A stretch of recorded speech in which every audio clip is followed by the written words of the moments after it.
Hi friends, good morning. તો આજે આવી ગઈ હું દુકાને, કેમ કે કાલે તો સન્ડે હતો એટલે હું દુકાને આવી જ ન હતી, એટલે આજે વહેલી દુકાને આવી ગઈ.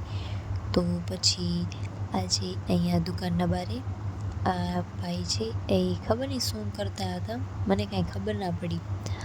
આ બીજી વખત લગભગ આજ કંઈ કરતા હતા. પહેલાં બધી જે નીચે ધૂળ હશે એ બધી લેશે, પછી એને સાફ કરશે, પછી એમાંથી કાંઈક ગોતશે પાછા.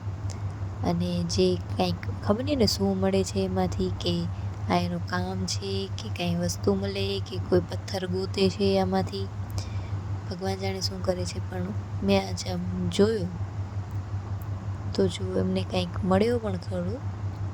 અને પાછો જો હવે એને શું મળ્યો ને એ તો મને પણ ખબર નથી. અગર તમને ખબર હોય કે આ શું કરે છે તો મને કમેન્ટ કરીને કહેજો. તો પાછો આ ભાઈએ એ રાખી દીધો, પાછી બીજી વાર એમને એમ ગોતશે. ને આ 4 જણા હતા જુઓ, ને એ બધા એ જ કરતા હતા. પછી આજે રાતે તો બહુ જ લેટ થઈ ગયો હતો અમને ઘરે જવામાં, કેમ કે મારા હસબન્ડને છે એ આજે ખબર નહીં ક્યાંક કામથી બહાર નીકળી ગયા હશે, તો આવવામાં એમને પણ બહુ જ લેટ થઈ ગયું. તો એ આજે 9:30 વાગે તો એ દુકાને પહોંચ્યા હતા. પછી અમને ઘરે જવામાં 15-20 મિનિટ તો લાગે જ. પાછી આજે અમારે જે દુકાન હતી એ જે ખુલ્લી હતી ખાલી માર્કેટમાં, બાકી બધી દુકાનો બંધ થઈ ગઈ હતી, એટલું લેટ થઈ ગયો હતો. એક દુકાન ખુલ્લી હતી ખાલી, બાકી બધી બંધ થઈ ગઈ હતી. એક આ દુકાન ખુલ્લી હતી, બાકી બધું બંધ થઈ ગયો હતો.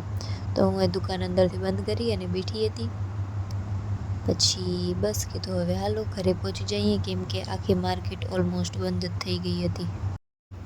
જો તમને આખી માર્કેટ બતાવું તો આજે અમારી દુકાનમાં જે દુકાનવાળી જે લાઈન છે એ લાઈનની બધી જ દુકાનો બંધ થઈ ગઈ હતી. આ દુકાનમાં ખાલી કામ ચાલુ હતું એટલે એ ખુલ્લી હતી.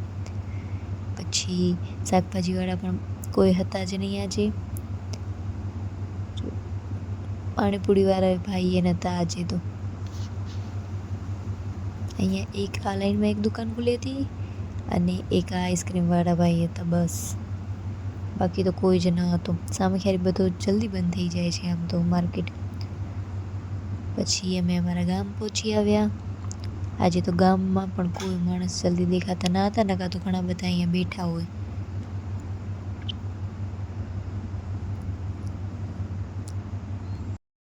તમે તમારા કામેથી ઘરે કયા ટાઈમે પહોંચો છો મને કમેન્ટ કરીને કહેજો. અમારું તો કાંઈ નક્કી જ ના હોય, ક્યારેક વહેલા પહોંચીએ, ક્યારેક મોડા પહોંચીએ. તો બસ ઘરે પહોંચી આવ્યા. આજે ઘણો જ લેટ થઈ ગયો હતો એટલે મને લાગ્યું કે બધા સૂઈ જ ગયા હશે, પણ બધા તો આમ સૂઈ ગયા હતા, પણ મારી સાસુ વાટ જોતા હતા. એ અમે ખપે એટલા મોડા આવીએ ને પણ એ અમારી વાટ જુએ જ. પછી અમે ત્રણેય જમી લીધું. તો તમને મારો આજનો બ્લોગ ગમ્યો હોય તો લાઈક, શેર ને સબસ્ક્રાઈબ કરજો.